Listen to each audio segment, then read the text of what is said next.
Assalamualaikum warahmatullahi wabarakatuh. Bismillahirrahmanirrahim. Ashhadu an la ilaha illallah wa ashhadu anna Muhammadur Rasulullah. Allahumma salli ala sayyidina Muhammad wa ala ali sayyidina Muhammad. Rabbis rahli sadri wa yassirli amri wahlul 'uqdatam min lisani yafqahu qawli. Amin. Bismillahirrahmanirrahim. Salam hormatku, salam ta'zimku buat para sahabat-sahabatku tercinta, jamaah uripi Allah, baik yang ada di dalam ataupun yang ada di luar negeri. Semoga kita semua senantiasa selalu di dalam rahmat Allah Subhanahu wa ta'ala. Amin ya rabbal alamin. Sebelum kita awali kajian di hari Jumat yang penuh berkah ini, marilah kita kemahkan di dalam nyawa, kemahkan di dalam jiwa, kemahkan di dalam hati, kemahkan di dalam roh, dan kemahkan di dalam kehidupan ini kalimat-kalimat thayyibah. Subhanallah walhamdulillah wala ilaha illallah wallahu akbar wala haula wala quwwata illa billahil aliyil azim. Alhamdulillahirabbil alamin. Pagi Jumat yang indah ini, semoga kita senantiasa istiqomah di dalam menyimak paparan uripe Allah, dan semoga kita pun bisa mengaplikasikannya di dalam kehidupan ini. Bismillahirrahmanirrahim. Kajian kali ini saya akan mengilustrasikan, mengaplikasikan secara logikanya. Seperti saya mewujudkan kopi ini yang membuat saya, yang memanaskan airnya sampai mendidih saya, yang mengangkat sampai ke meja ini saya. Jadi sejak awal dari kopi ini tak ada, saya adakan. Saya adakan dan saya sempurnakan sehingga menjadi kopi ini. Yang mana kopi ini dari air bahannya, dari gula, dari kopi. Setelah saya campur ketiganya, saya aduk, kemudian saya angkat, saya bawa ke sini, saya wujudkan dan kutiupkan roh pada gelas atau pada kopi ini. Setelah kutiupkan, kejadiannya saya lihat, saya wujudkan, saya nampakkan, saya nyatakan kopi ini, sehingga kopi ini bisa saya minum. Permisi ya.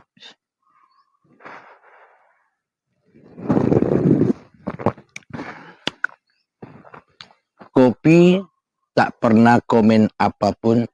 Ia diam-diam baik mengikuti apa yang saya gerakkan. Kopi tidak mampu apa-apa. Kopi pun tak tahu dirinya bahwa dirinya adalah kopi. Gelas pun tak tahu bahwa dirinya adalah gelas. Air pun tak tahu bahwa dirinya air. Gula pun tak tahu bahwa dirinya gula. Yang tahu ya yang membuat, yang mencipta. Karena yang membuat, yang mencipta, dan yang menghidupkan, yang bisa menyebutkan semua nama-nama apa yang ada di dalam kopi ini. Air, gula, kopi, gelas, tutup gelas, semuanya disebut oleh yang membuat. Sedangkan tutup gelas tak tahu namanya bahwa dia tutup gelas. Gelas pun tak tahu namanya dirinya sendiri bahwa dirinya gelas. Air pun tak tahu namanya sendiri bahwa dirinya air. Kopi pun tak tahu bahwa dirinya adalah kopi. Gula pun tak tahu bahwa dirinya adalah bernama gula. Mereka semua tak tahu semua. Kecuali saya yang menciptakan, yang mengadakan, yang mewujudkan semua ini. Sama halnya baju. Saya tadi ambil baju di almari. Ketika kutiupkan roh pada baju, ketika sudah kusempurnakan baju ini, kemudian baju bila tak saya pakai ya ada di almari terus. Tak bisa apa-apa. Setelah baju kusempurnakan kejadiannya, kusempurnakan wujudnya, kusempurnakan mau saya pakai, maka baju saya pakai. Kemudian baju bisa bergerak kemana saya pergi. Jadi baju selalu mengikuti saya. Karena baju ciptaan saya, kusempurnakan bajunya, kewujudannya, kemudian saya pakai. Inilah baju ini. Jadi kalau saya lagi duduk, bajunya ya ikut duduk. Saya lagi berdiri, bajunya ya ikut berdiri. Saya berjalan-jalan, bajunya ya ikut jalan-jalan. Sarungnya juga ikut jalan-jalan. Topinya juga ikut jalan-jalan. Jadi topi, baju, sarung. Sudah kesempurnakan kejadiannya, kewujudannya. Hingga setelah sempurna, saya pakai. Jadi topi pun tak tahu bahwa dirinya ini namanya topi, kopiah. Baju ini pun juga tak tahu, wong benda mati. Bagaimana mungkin baju ini tahu bahwa dirinya itu baju. Sedangkan baju tak punya hidup. Sarung yang saya pakai pun juga tak tahu siapa namanya. Dia tak tahu bahwa dirinya adalah sarung.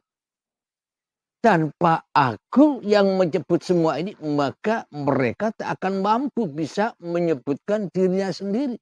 Karena semua yang memperjalankan aku, karena semua yang memakai aku, ya akulah yang tahu semua nama-nama itu. Semoga bisa dipahami ya. Alhamdulillahirabbil alamin. Mari kita buka di dalam Al-Quran.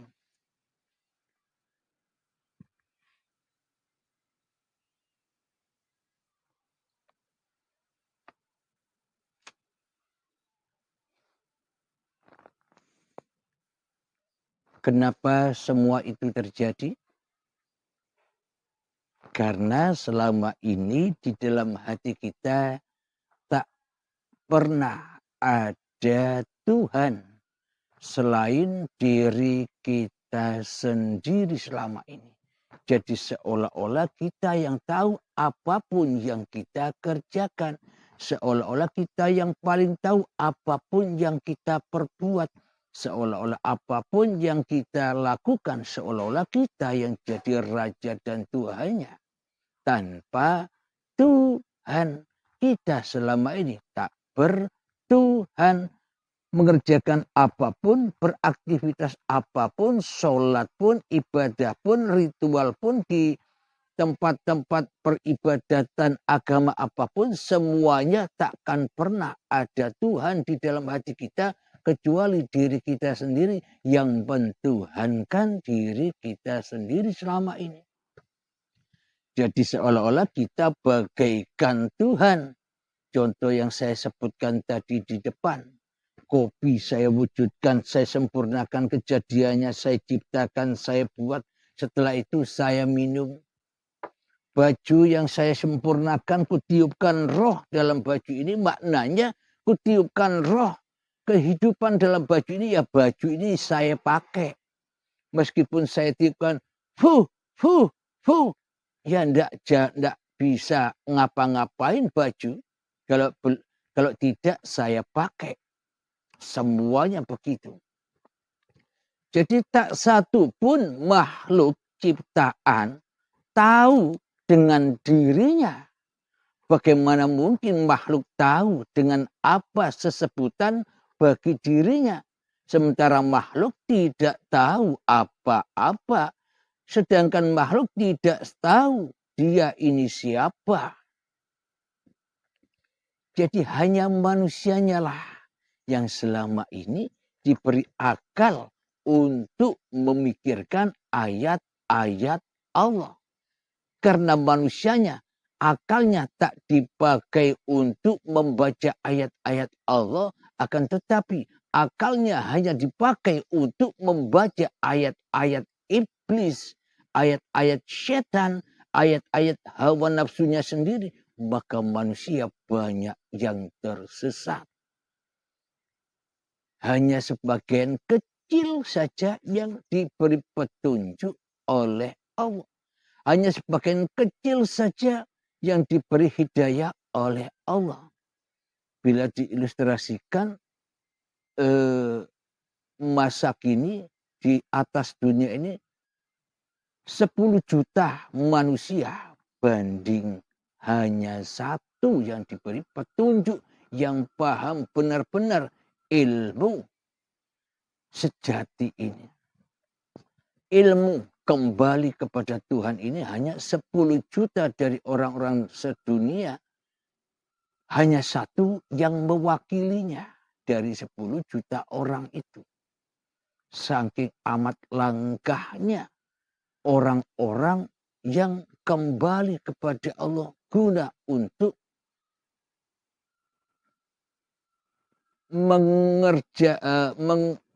mengajarkan kepada manusia tentang ayat-ayat Tuhan. Yakni agar supaya manusia bisa sampai kepada Tuhannya.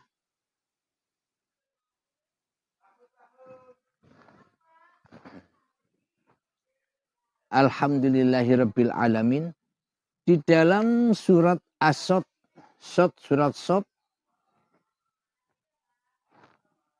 ayat 71, coba dicek surat Sod ayat yang ke-71. Saya bacakan. Bismillahirrahmanirrahim. Idh qala rabbuka lil malaikati inni khaliqum basyaram min tin. Ingatlah ketika Tuhanmu berfirman kepada malaikat, sesungguhnya aku akan menciptakan manusia dari tanah. Inilah kita wajib tahu sejarah diri kita, bahwa manusia ini dari tanah. Mana mungkin tanah ini tahu bahwa dirinya dari tanah. Sedangkan tanah tak bisa ngapa-ngapain.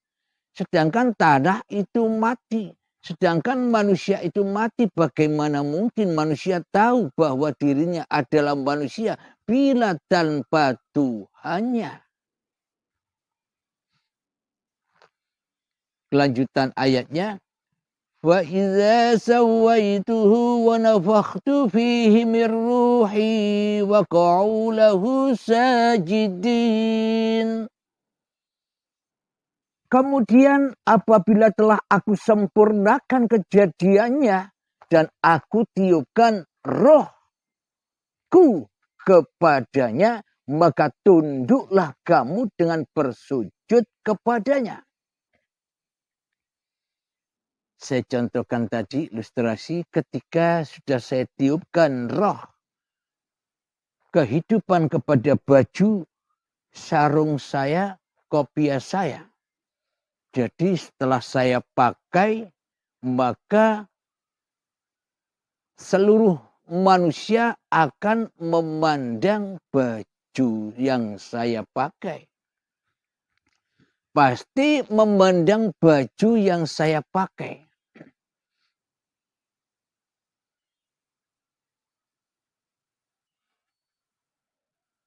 Ketika baju sudah saya pakai, baju yang tak bisa apa-apa, baju yang dari tanah ini saya pakai.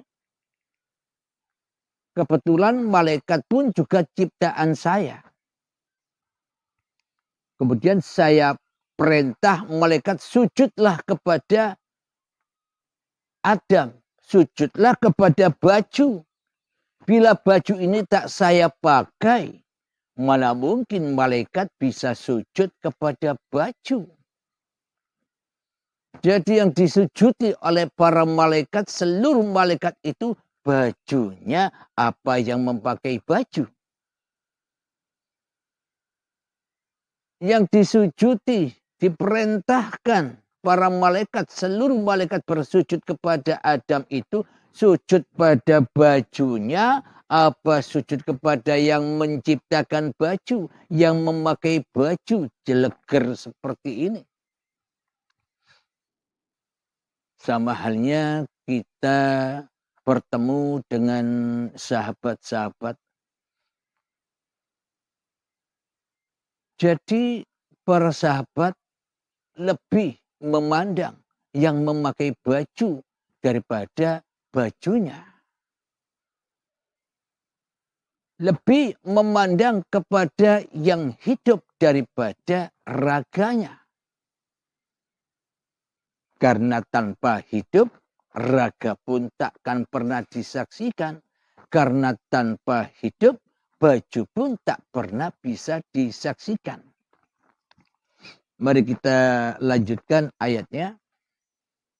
Yang ke-72. Yang ke-73. Fasajadal malaikatu kulluhum ajma'un. Maka lalu para malaikat itu bersujud semua. Kenapa para malaikat itu bersujud semua? Karena malaikat pun juga bajunya Allah. Jadi bajunya Allah. Bajunya uripe Allah. Bajunya Tuhan itu banyak. Ada manusia, ada iblis, ada malaikat, ada tumbuhan, ada hayawan, ada lautan, ada matahari, ada hutan, ada bintang, ada awan, dan seluruh alam semesta ini baju-bajunya uripe Allah bila kita menggunakan akal kita.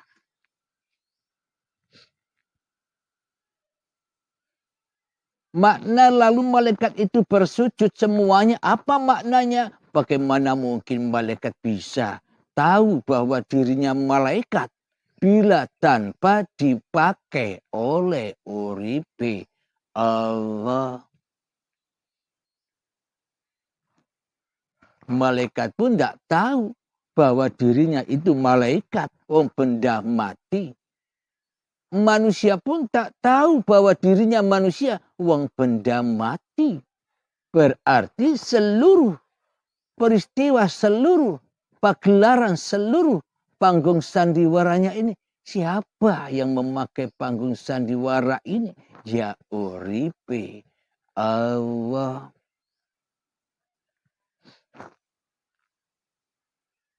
Melanjutkan ayat yang ke-74.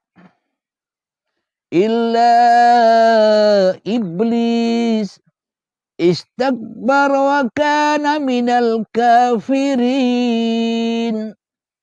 Kecuali iblis ia menyombongkan diri dan ia termasuk golongan yang kafir. Kita lanjutkan.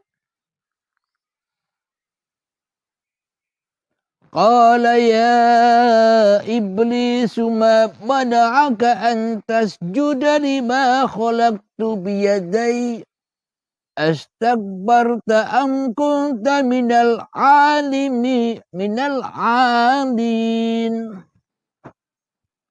Allah berfirman, wahai iblis, apakah yang menghalangi kamu sujud kepada yang telah aku ciptakan dengan kekuasaanku? Apakah kamu menyombongkan diri atau kamu merasa termasuk golongan yang lebih tinggi? Subhanallah. Astaghfirullahaladzim.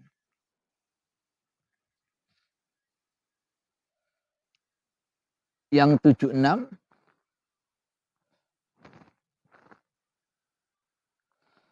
Qala ana khairum minhu khalaqtani min narin wa khalaqtahu min tin. Iblis berkata, aku lebih baik daripadanya karena engkau ciptakan aku dari api sedangkan dia engkau ciptakan dari tanah. Coba kita hayati, coba kita tafakuri. Apakah mungkin ciptaan iblis yang dari tanah ini, iblis pun mengakui bahwa dirinya adalah ciptaan Allah? Kira-kira apakah iblis itu punya roh sendiri? Kira-kira baju iblis ini bisa ngomong-ngomong sendiri? Sedangkan iblis, setan, juga sama, tidak tahu bahwa dirinya diceritakan sebagai iblis. Karena setan pun tak tahu bahwa dirinya adalah setan. Siapa yang tahu sesebutan semua ini? Ya yang menciptakan dong. Jadi yang bercerita siapa ini? Apakah ada pencipta selain Allah? Apakah ada sesebutan-sesebutan selain Allah? Bila bukan Allah yang menyebut semua peristiwa dan semua apapun yang diciptakannya. Apakah mungkin setan itu punya hidup sendiri? Sedangkan setan mengakui bahwa setan juga ciptaan Allah. Coba hayati dan resapi. Kita lanjutkan dulu ayatnya yang ke-77 di dalam surat Shad.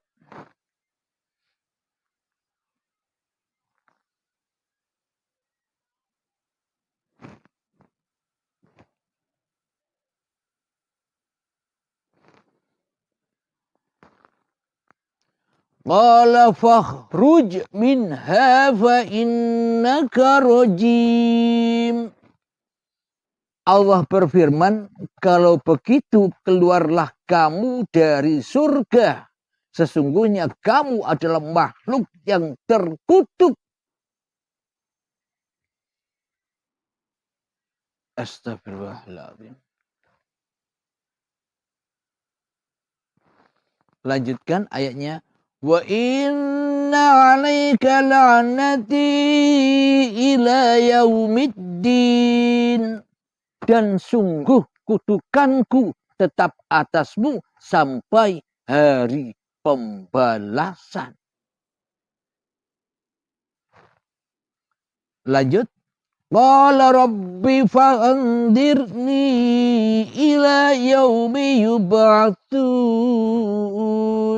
Iblis berkata, ya Tuhanku, tangguhkanlah aku sampai pada hari mereka dibangkitkan. Siapa yang dibangkitkan ini? Mereka, yakni orang-orang yang dikuasai iblis, dibangkitkan sampai ditangguhkan sampai manusia yang mengikuti iblis sadar bahwa dirinya bukan apa-apa dan bukan siapa-siapa. Itulah hari kebangkitan. Manusia-manusia yang sudah berbaiat atau yang mati sebelum mati. Itulah hari kebangkitan, bebas dari godaan iblis.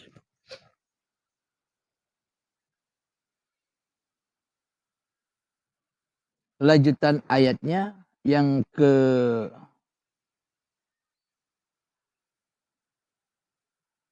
80. Qala fa innaka minal mundharin. Allah berfirman, maka sesungguhnya kamu termasuk golongan yang diberi penangguhan. Sampai sini, marilah cek semua itu yang ada di dalam hati kita. Jangan melihat, memikirkan, membayang-bayangkan cerita ini ada ramai sosoknya. Ayo sobat-sobat, masuklah ke dalam dirimu, cerita siapa semua ini sebenarnya.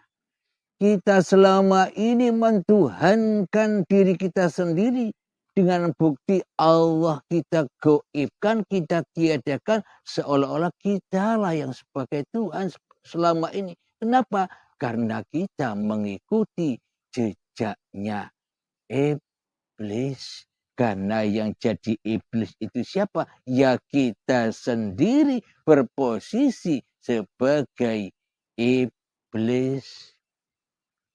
Dulu saat kita dicipta oleh Allah, kita berposisi sebagai malaikat yang semuanya sujud kepada Adam. Itu siapa? Sebelum kita didatangkan, diperankan di dunia ini, kita dulu juga pernah berada di peran malaikat yang mana selalu sujud kepada Adam. Sujud kepada apa? Sujud kepada ketiadaanmu. Percaya, yakin, beriman bahwa diri manusiamu itu tak pernah ada. Yang ada hanya la ilaha illallah. Kita pun juga pernah diperankan sebagai malaikat. Ayo coba hayati benar-benar. Jangan salah paham. Ini saya menceritakan ayatnya Allah dengan sedalam-dalamnya, pemahaman dengan hati, bukan dengan setan. Selama ini kita memahami Al-Quran dengan iblis. Sehingga yang dibaca ayat-ayat iblis saja. Meskipun membaca Al-Quran. Tapi yang dipahami ayat-ayatnya iblis. Dikira Al-Quran ini dongeng. Itu kan cerita zaman dulu, bro. Itu hanya dongeng saja. Itu hanya kisah saja. Katanya iblis menggoda hati kita. Sehingga kita menganggap Al-Quran ini hanya dongeng belaka selama ini. Diakui tidak? Ayo. Jangan menyangkal wahai iblis. Jangan menyangkal. Bertaubatlah. Mari sobat, sadarlah, sadarlah. Sesungguhnya dulu kita diperankan sebagai malaikat yang mana selalu tunduk patuh dan bersujud kepada ketiadaan kita. Bagaimana mungkin kita bisa bersujud? Allah sujud-sujudnya setan, Allah sujud-sujudnya iblis, Allah sujud-sujud yang dohir ini. Percuma sujud 1000 tahun begini, tapi yang merasa sujud manusianya, ya percuma. Masih jadi Tuhan manusianya yang merasa bisa bersujud. Alhamdulillahirrabbilalamin. Jadi semua ini bukan ilmu saya, tapi Allah yang maha luas ilmunya. Yang sudah memberikan kepada kita petunjuk jalan yang terang. Bagaimana mungkin baju, bagaimana mungkin ciptaan, bagaimana mungkin makhluk yang mati, yang tak bisa apa-apa, dan yang tak bisa menyebutkan dirinya sebagai manusia, punya ilmu. Milik siapa ilmu itu? Bila kita benar-benar orang muslimin, muslimat, mukminin, mukminat, maka kita harus segera hijrah kepada siapa yang menciptakan kita. Dengan apa? Harus jadi malaikat lagi. Caranya ya baiat atau Anda belajar hening seterusnya sampai datang syakaratul maut. Belajar jadi malaikat lagi. Sujud kepada keadamannya. Kalau tetap jadi setan, ya ndak pulang-pulang, ya ditangguhkan.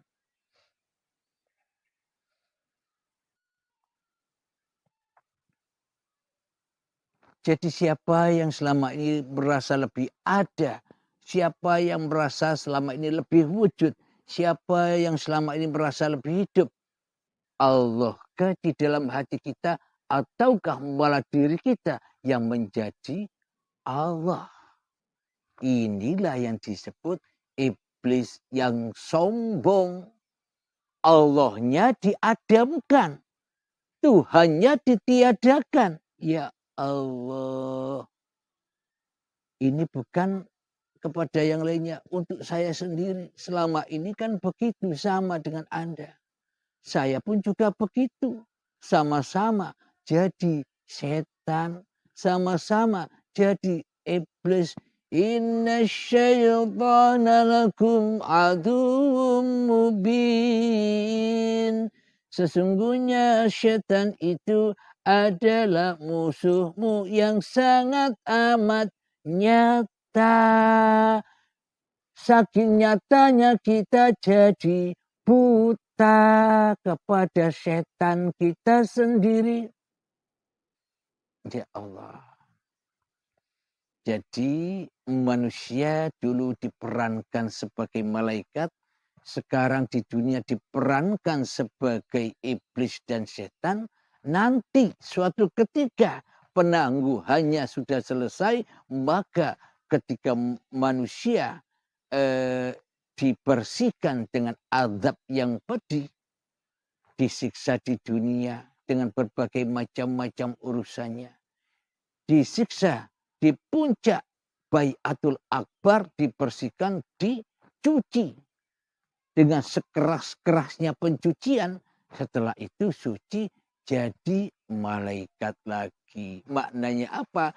Tidak ada lagi, bro. Jadi tidak ada lagi nunggu siksa yang pedih apa saat ini, mumpung masih ada sisa umur. Kembali kepada Allah, apa nunggu nanti dipaksa, disiksa, digebukin, atau kembali dengan rela dan ridho kepada Allah. Bila kita mau kembali sekarang, yuk mari latihan bersama dulu sebelum melanjutkan ayatnya. Bismillahirrahmanirrahim. Ayo masuk ke dalam dirimu. Bacalah kitabullah. Apa? Uribi Allah. Masuklah ke dalam dirimu. Lepaskan tali kewujudanmu. Lepaskan tali kekuasaanmu. Lepaskan tali kehendak dirimu di hatimu. Lepaskan penglihatanmu. Lepaskan pendengaranmu. Lepaskan hidupmu. Lepaskan perkataanmu. Semuanya lepaskan yang ada di kudrat, iradat, ilmu, hayat, sama, basor, kalam. Lepaskan semua. Jangan kau aku itu milikmu. Sebab sifat itu semua sifat Tuhanmu yang memakaimu, yang membuatmu, yang menciptakanmu. Ayo silakan wahai sahabatku. Semoga saya dan kita semua bisa dimudahkan oleh Allah untuk kembali kepada Allah, mati sebelum mati, agar saat nanti sakaratul maut, agar sebelum datangnya sakaratul maut kita sudah tahu tempat kembali dan kita sudah pegang erat tongkat husnul khotimah. Jadi setelah kita kembali, maka iblis setan takkan mampu kembali menggoda kita lagi. Bagaimana mungkin iblis setan menggoda yang tidak ada? Bagaimana mungkin iblis setan menggoda yang ada? Mana mungkin Adam bisa digoda. Adam bisa digoda karena Adam merasa ada. Adam ikut iblis. Alhamdulillah. Bismillahirrahmanirrahim. Mengheningkan cipta. Mulai. Silahkan 5 menit biar lebih lama. Ayo silahkan masuk ke dalam dirimu. Lepaskan semua.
Mungkin ada sebagian sahabat-sahabat yang selalu nyimak paparan berbi Allah bertanya di dalam hatinya.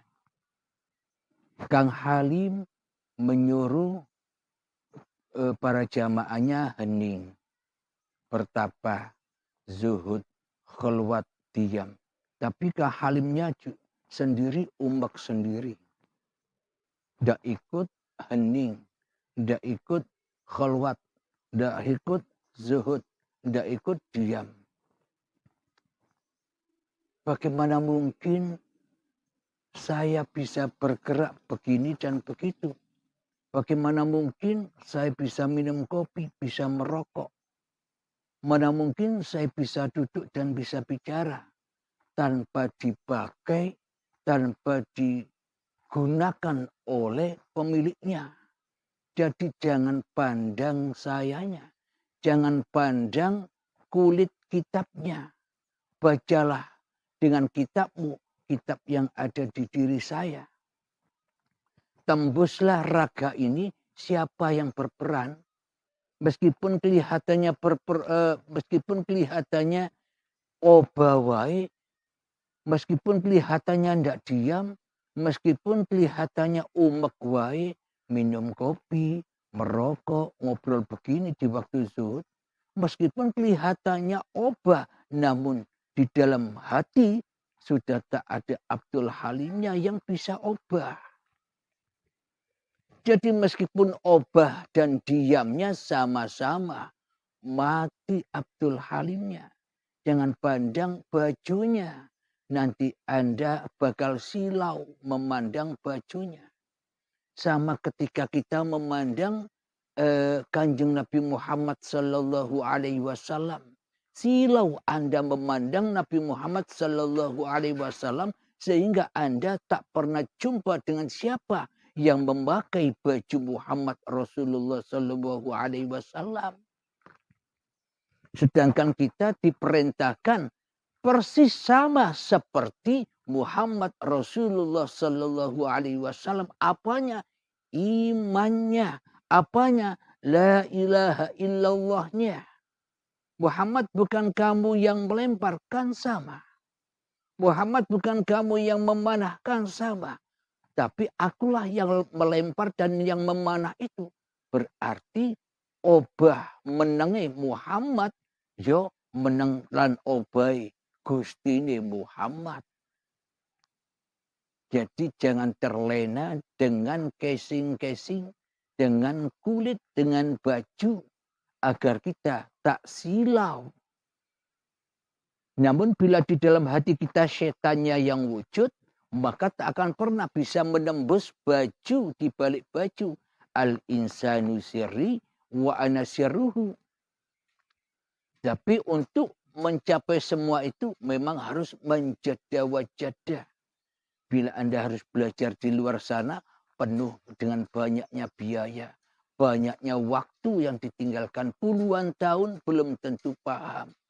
Jadi di paparan uripe Allah ini diajarkan dengan yang sesingkat-singkatnya. Karena umur kita tak lama lagi.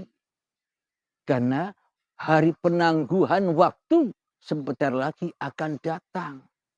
Jadi tidak sempat berlama-lama hanya untuk belajar dongeng-dongeng saja.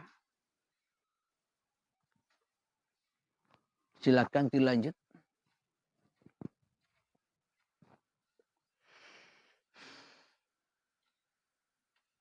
Sahabatku semua, Anda sangat amat paham nanti ketika sudah datang ajal kematian.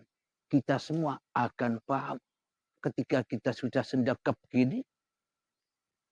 Iya ya, berarti semua peristiwa yang aku lakukan sejak akil balik hingga setua ini sehingga aku mati bukan aku yang berlaku. Bagaimana mungkin aku bisa berlaku apa-apa sementara aku hakikatnya mati, aku hakikatnya tak ada. Mana mungkin bisa melakukan semua itu? Iya ya, baru sadar bila Anda mati. Siapa yang sadar? Apakah Anda bisa sadar? Ayo. Apakah kita bisa sadar? Ayo. Siapa yang sadar? Bagaimana mungkin yang mati bisa sadar? Semua itu kan hanya gambaran-gambaran pemahaman hawa nafsu. Pemahaman iblis dan setan seolah-olah manusianya harus wujud selamanya. Seolah-olah manusianya harus hidup selamanya. Seolah-olah manusianya harus kuasa selamanya. Apa buktinya? Manusia masih melewati setelah kematian nanti. Lewat alam kubur, siksa kubur, sampai hari kiamat, sampai hari kebangkitan, sampai hari akhirat, sampai hari padang mahsyar, sampai hari timbangan, sampai neraka surga. Seolah-olah kan manusianya minta hidup terus. Kalau manusianya minta hidup terus, mana hidup Tuhannya? Kalau manusianya sudah ketemu, uripe Allah selesai sudah semuanya. Tak ada lagi cerita-cerita itu. Tanggalah cerita dongeng-dongengnya manusia. Tanggalah angan-angan dan pemikiran manusia. Bila sudah ketemu Tuhannya, mana mungkin manusianya bisa bercerita lagi kecuali hanyalah cerita Tuhannya. Seolah-olah kita selama ini tidak percaya. Inna lillahi wa inna ilaihi roji'un. Setelah matinya manusia kembali kepada Allah. Tidak percaya. Sudah mati pun tidak percaya masih ada alam kubur, siksa kubur. Kalau manusianya wujud terus, lalu kapan peran Tuhannya ini harus wujud?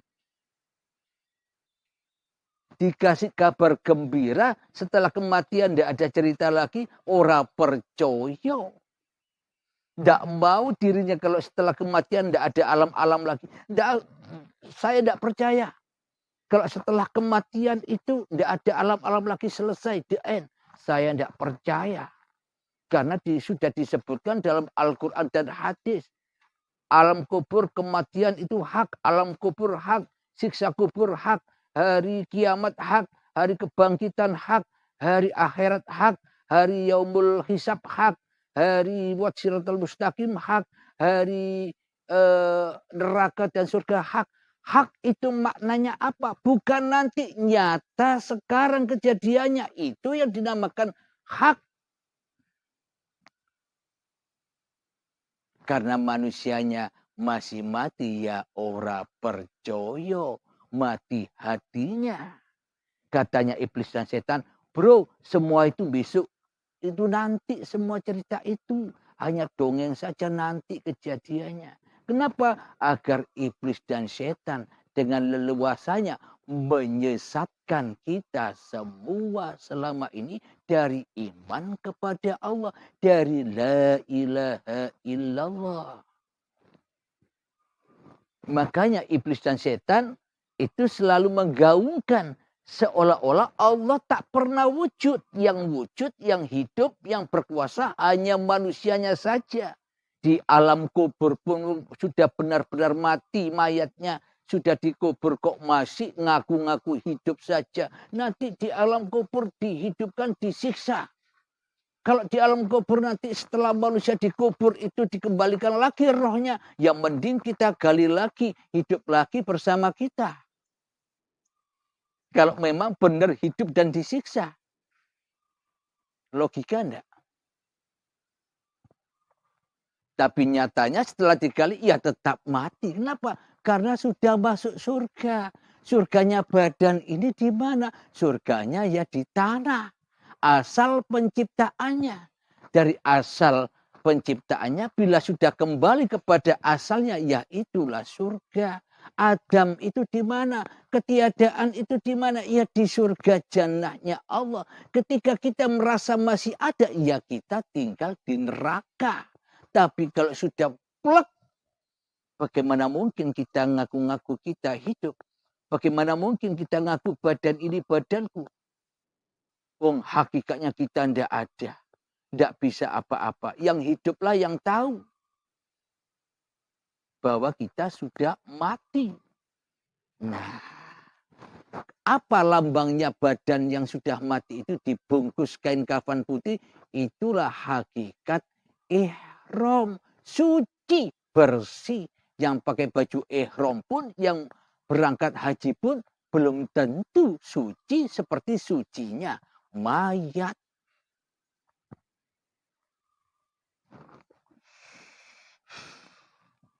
Jika manusia berperan terus dalam dongeng-dongeng ceritanya iblis, sampai kapan Allah wujud? Sampai kapan Allah jadi Tuhan, manusianya jadi Tuhan terus? Waktu hidup ini saja manusianya jadi Tuhan. Waktu mati pun tidak rela dan tidak ridho bila manusianya tidak jadi Tuhan terus. Seolah-olah manusianya bisa berjalan dengan hidup manusianya disiksa, diazab, dikasih kabar yang bahagia bahwa setelah mati nanti tidak ada apa-apa lagi. Kok tidak mau? Tidak, aku harus disiksa. Tidak, aku harus diazab. Kok senang disiksa? Kok senang diazab? Alhamdulillahirrabbilalamin. Mengheningkan cipta, selesai. Alhamdulillah. Bila di dalam mengheningkan cipta ada masalah-masalah, ada ketemu apapun, bisa diceritakan di admin 082245647438. Silakan, insya Allah kami balas.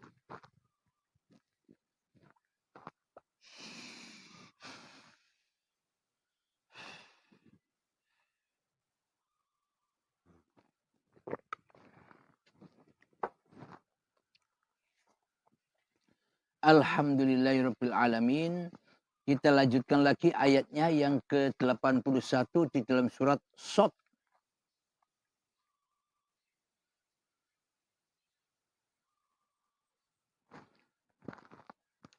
Bismillahirrahmanirrahim. Ila yaumil waqtil ma'lum. Yang artinya sampai pada hari yang telah ditentukan waktunya. Di sini dalam kurung hari kiamat.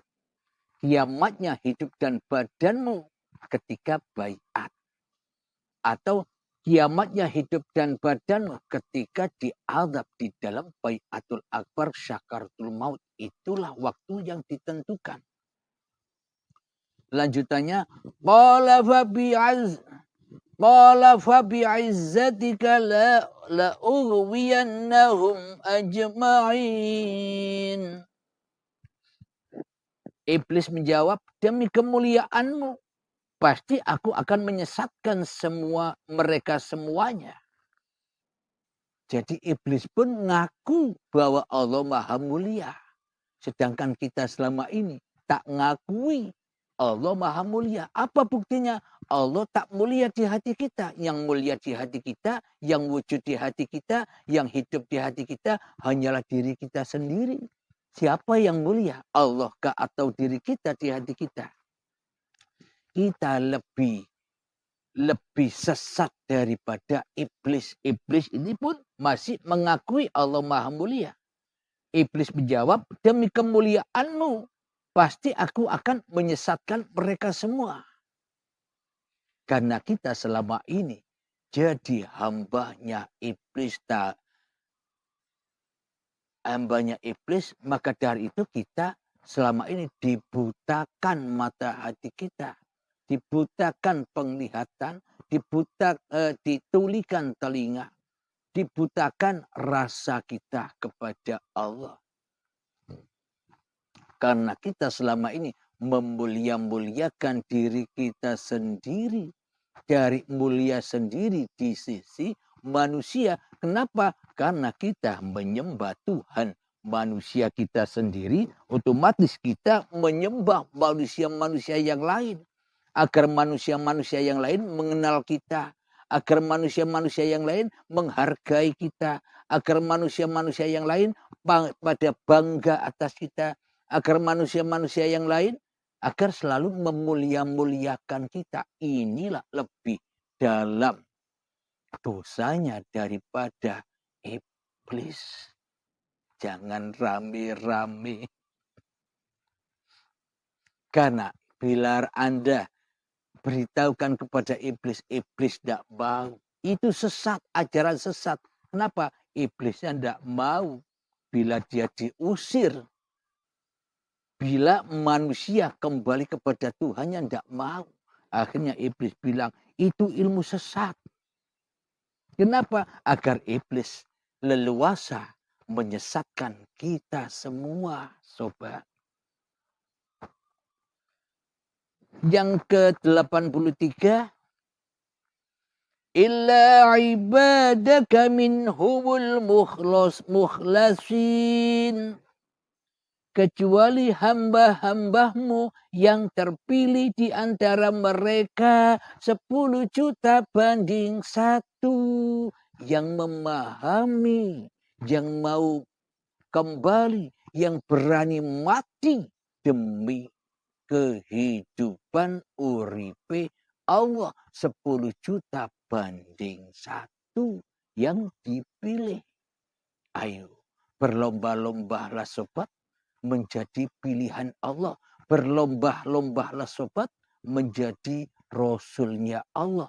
Berlomba-lombalah sobat menjadi utusan Allah. Berlomba-lombalah sobat menjadi pesuruh Allah.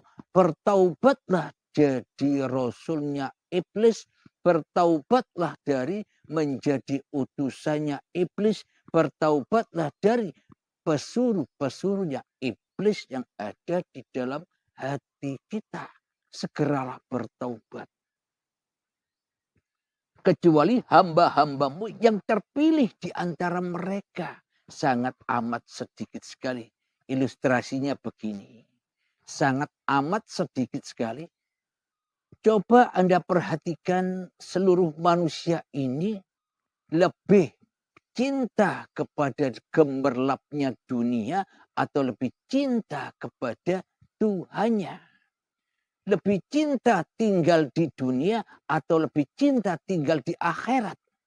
Lebih cinta manusianya dengan kehidupannya atau lebih cinta manusia dengan kematiannya? Coba hitung sendiri. Lanjutannya ayat yang ke-84. Qala fal haqqu wal haqqa aqul. Allah berfirman, maka yang benar dan hanya kebenaran itulah yang aku katakan.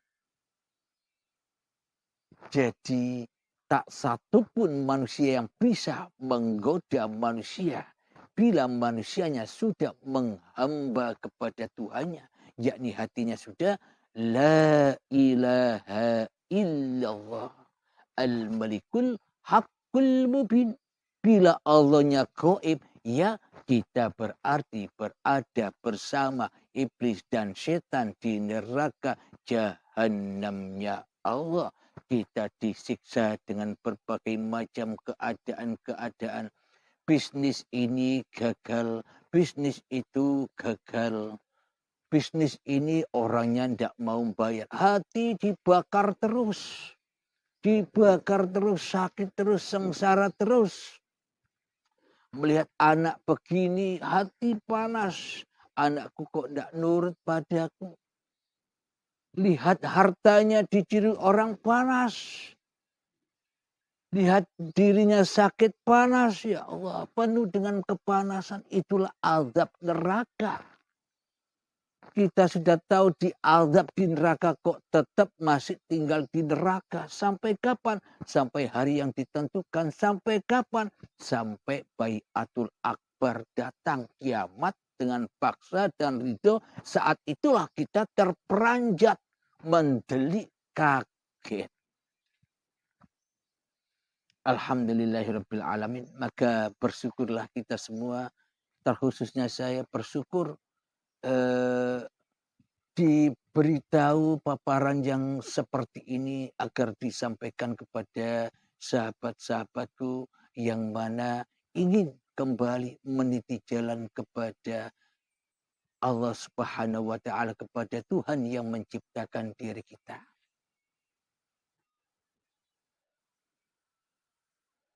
Ayat yang ke-85,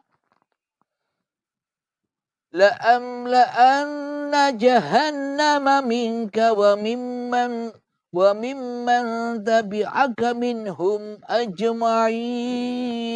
Sungguh aku akan memenuhi mereka. Sungguh aku akan memenuhi neraka jahanam dengan kamu dan dengan orang-orang yang mengikutimu di antara mereka semua. Kapan jahanamnya? Sekarang apa besok? Bila besok kita tak ada, mana bisa merasakan jahanam? Mana bisa merasakan terbakar? Kalau sudah plek, apa yang mau kita rasakan? Ketika kita plek, kita dicacah pun dikasihkan buaya, kita yang gedek aja. Oh, tidak ada hidupnya. Tidak bisa ngaku-ngaku hidup. Tidak bisa ngaku-ngaku punya badan. Yo meneng wae. Kapan merasakan siksa azab yang pedih di dalam neraka? Kalau tidak sekarang. Ayatnya jelas. Tinggal Anda nimbang-nimbang sendiri. Ikut Tuhan setan atau kembali kepada kitabullah.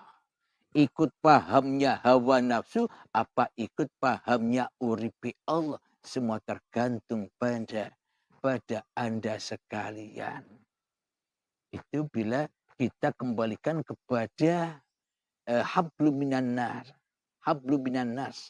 Kalau kita hadapkan kembali kepada hablum minallah, ya Anda harus mengheningkan sehening-heningnya, mentiadakan, mengadamkan diri Anda.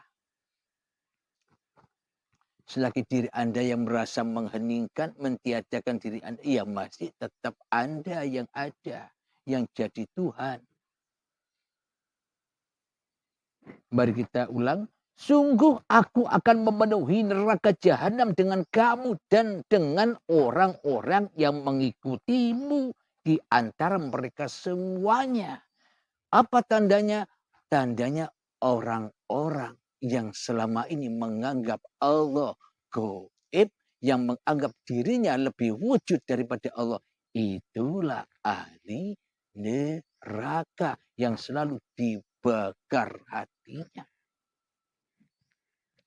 Bila manusianya sudah menghamba kepada Tuhannya, meskipun kelihatannya lewat neraka, meskipun kelihatannya api, tapi ia diselamatkan di dalamnya seperti Nabi Ibrahim. Bardan wasalaman ala Ibrahim.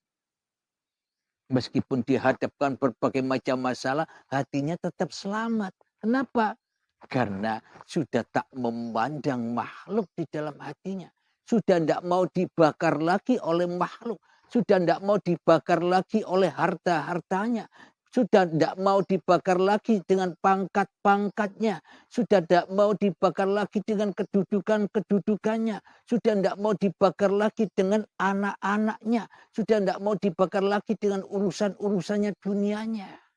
Karena sudah pasrah total jenderal kepada Allah setelah melewati pintu baiat. Atau melewati pintu yaumil qiyamah baiatul akbar. Tapi ya lewat azab yang pedih. Pelepasan demi pelepasan.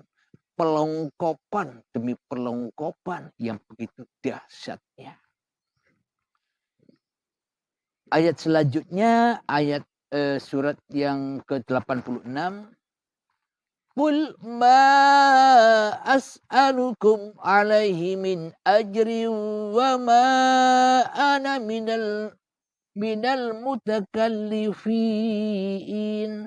Katakanlah, aku tidak meminta imbalan sedikit pun kepadamu atasnya. Dan aku bukanlah termasuk orang yang mengada-ada. Jadi maknanya Allah tidak butuh ibadahmu. Allah tidak butuh sholatmu. Allah tidak butuh zikirmu. Asal kita tahu diri kita siapa, itulah tempat kembali. Bukan dengan zikirmu kau bisa kembali.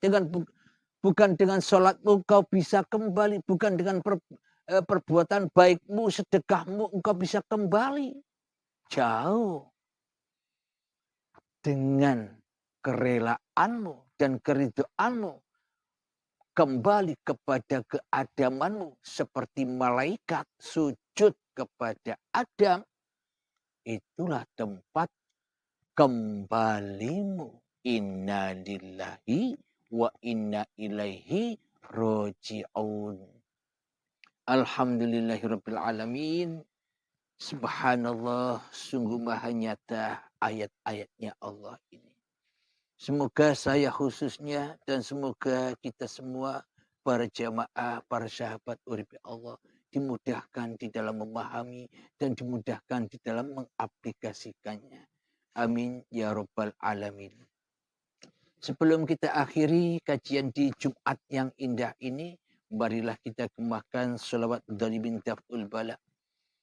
Allahumma salli ala Sayyidina Muhammad wa ashghili zalimin bi zalimin. Allahumma salli ala Sayyidina Muhammad وأشغلي ظالمين بظالمين